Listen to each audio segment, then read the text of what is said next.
This is a weird post, but I'm fairly sure my house is haunted, and I want to see about others having similar experiences.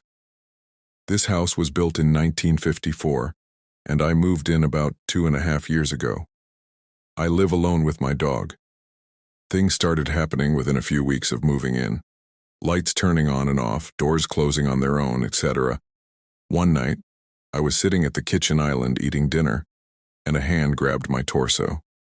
I also randomly smell cigarette smoke or a strong perfume from time to time. My guest bedroom is carpeted, and you can easily see if someone has walked across the carpet, but often the blinds will be randomly open after I have closed them with no visible footprints on the carpet. My mom came to visit and said that she was getting ready in the morning when someone loudly said her name. My best friend was getting ready one morning in that same bathroom, and he said he backed up into a person, but nobody was there. They each told me this on their own. I'd never mentioned that I thought the house was haunted to them. Today, my AirPods case randomly flew off the kitchen counter. I know this sounds kind of ridiculous, but I really think this place is haunted. I'm wondering if anyone has experienced something similar, or how they live with it. I don't feel threatened or unsafe, but it's just weird. I believe you, but no one else believes me when I tell this. My house, 1953, has 2 ghosts. My stepdaughter and her stepmom claim to be able to sense them. They both said it's an old lady and an old man. Don't worry, they're friendly. They said the old lady used to be a gardener and she likes the plants you have. One day this neighbor was walking by who hadn't been by our house in some time and told my wife, "Oh my gosh, I haven't been by in forever. I remember the old lady who used to live here. She always had flowers out front here and a bunch of plants inside the dining room." As she looks in our window and says, "Just like you guys do." They mess with us, mostly me, often. I set my cooler down to wash it and turned around to turn on the hose. When I looked back, I saw that my dog's toy was in the cooler. They've turned the lights on and off. The craziest one was when I threw away some moldy cheese in the morning and went to work. When I got home, the cheese was back in the fridge. I asked my wife if she took it out, and she said, "Why the fuck would I take moldy cheese out of the trash and put it back in the fridge?" Also, supposedly, since dogs can see them. One time, my 2 dogs and my stepdaughter's dog were all looking up at the ceiling, moving their heads back and forth in sync as if they were following something that was moving. My grandma was a force of nature, and I loved her. When my grandma died, the relatives locked up the house and it remained untouched for 10 years. Hey, we're Italian, and we don't let go easily except for regular bi-weekly cleanings. I eventually bought the house and started clearing things out because everything was exactly how it was the day she died. The first night we were in the house, it was hot as Hades, but my kids' teenagers tried on Grandma's fancy robe, jewelry, and wiglets. They rooted through dressers and trunks. It was all fun and games until it wasn't. In the middle of the night, my 19-year-old daughter came running into our bed crying and yelling about the woman standing at the end of her bed. It seems it got very cold in her room and she sat up to pull up the quilt. A woman was standing at the end of her bed staring. Beds were original to the house. We laughed and poo-pooed her, but she refused to return to that room, so she stayed in our bed that night and many nights to follow. I did tell her that we were sleeping in the bed where my grandfather died, and she vowed never again to return. On the second night in the house, my husband woke up and asked who was in the hallway. Thinking it was one of the other kids, he got up to look around but saw no one. It was one of the girls in their robes heading for the bathroom, except it wasn't. My husband, the nuclear scientist, decided it was just headlights passing by my beloved voice of reason. A few weeks passed, and all was quiet, except for the middle-of-the-night smell of brewing coffee and burnt toast, Grandpa's favorite breakfast. My daughter went next door to the cousin's house to let out the dog, and returned with a picture of a family reunion. She pointed out my grandmother and said, "This is the lady standing at the end of my bed." She had never met her great-grandmother. I went down to the basement and chatted with Grandma, telling her that while I loved her presence there, she was scaring the kids. I told her that I loved her, would take care of the house she and my grandfather built, and that it was okay for her to move on. Been quiet ever since. Jeff, a resident of Dayton, Ohio, was driving with his 3-year-old son Miles in the back seat when they passed by a modest cemetery decorated with only flowers and small plaques. It basically looks like a giant garden, Jeff explains on the podcast Monsters Among Us. According to Jeff, as they drove by, his toddler, who'd been happily singing, abruptly stopped, pointed to the cemetery and exclaimed, "Look at all those people." Jeff turned to look but didn't see a soul. Confused, he asked Miles what he was talking about. "All those people over there?" his son replied. "There sure are a lot of grandmas." As Jeff tells it, chills ran down his spine as he asked his son what the people were doing. "They're all standing there looking down at the grass," Miles said. Completely unsettled by the conversation, Jeff sped up and drove home. Later that same day, he says his young son was watching TV when he turned to Jeff and said, "You know, they weren't alive." Thinking Miles was referring to the cartoon, Jeff asked what he meant. "Those people we saw, they were all paused," his son replied.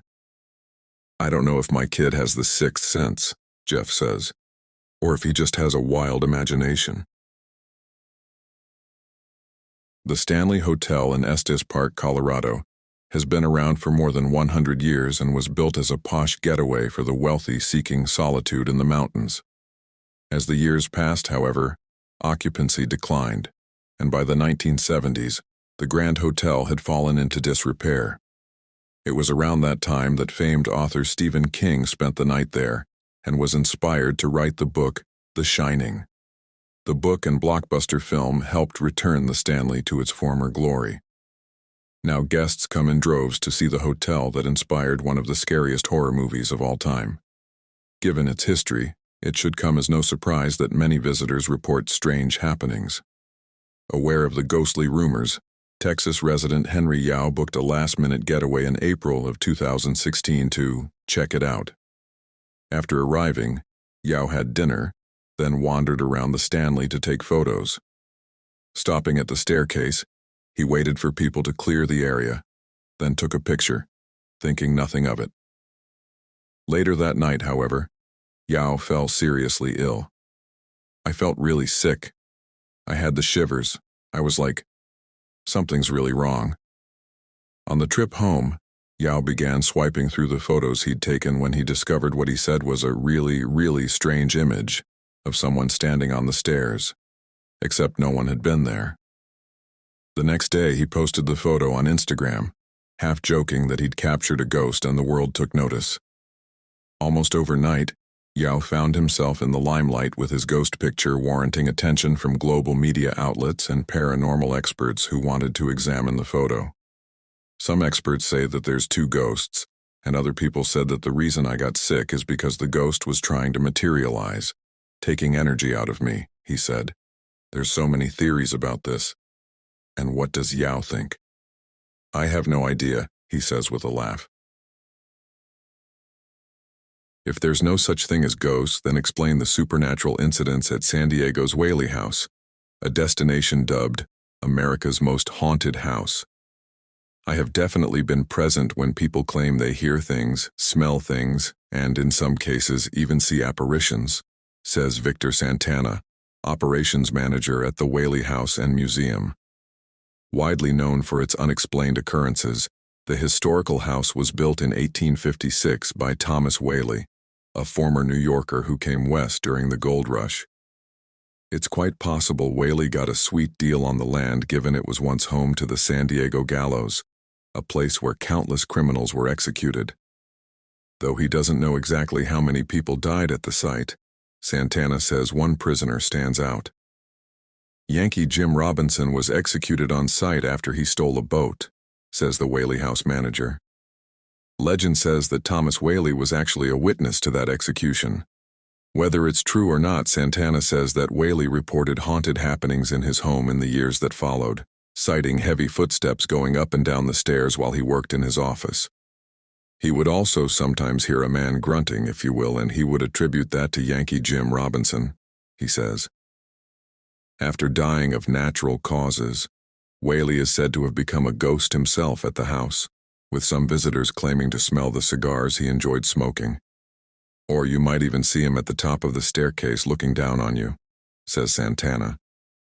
Other mysterious occurrences at the Whaley house include the unexplained scent of lavender in the air, attributed to Whaley's wife's perfume, as well as possible ghosts of the Whaley family's pets. You might feel something brushing up against your leg, even licking your leg in some cases.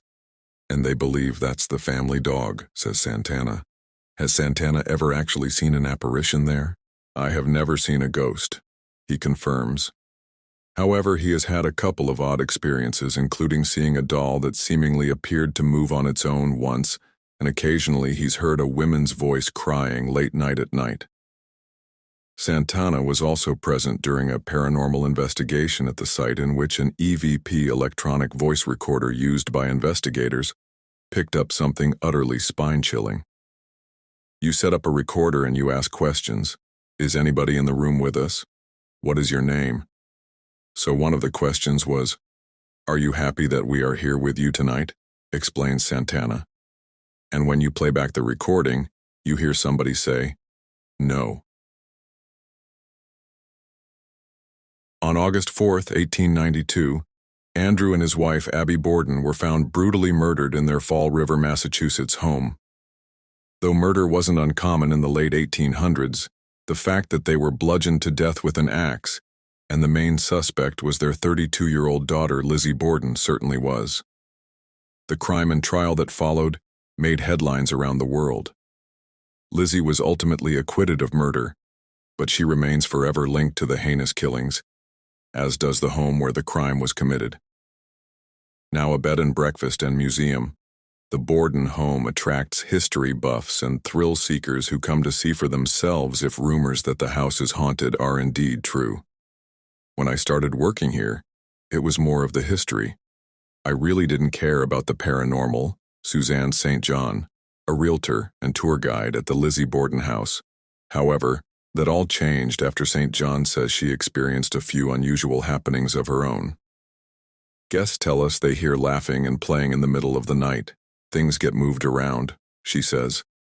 And St. John has experienced a few unusual things herself, saying that once she discovered toys scattered across a room that no one had been in.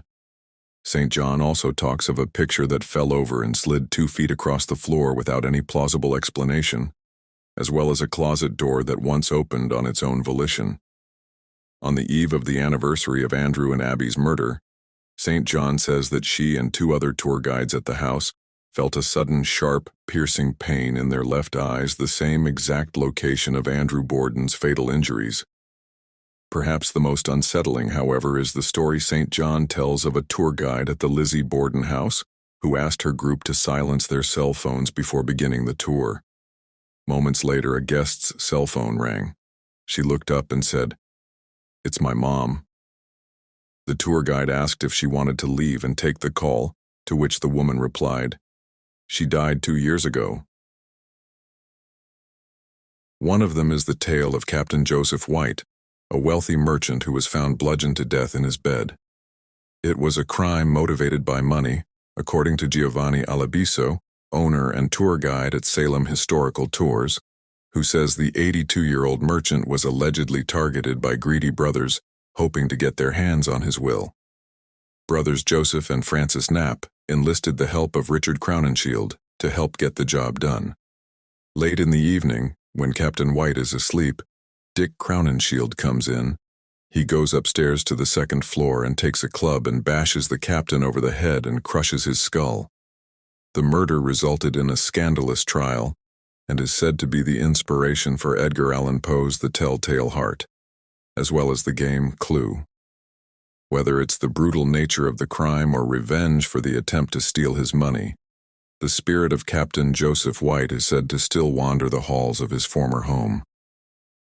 People believe Captain White is roaming around that house, protecting whatever treasure he reportedly has, Alabiso said.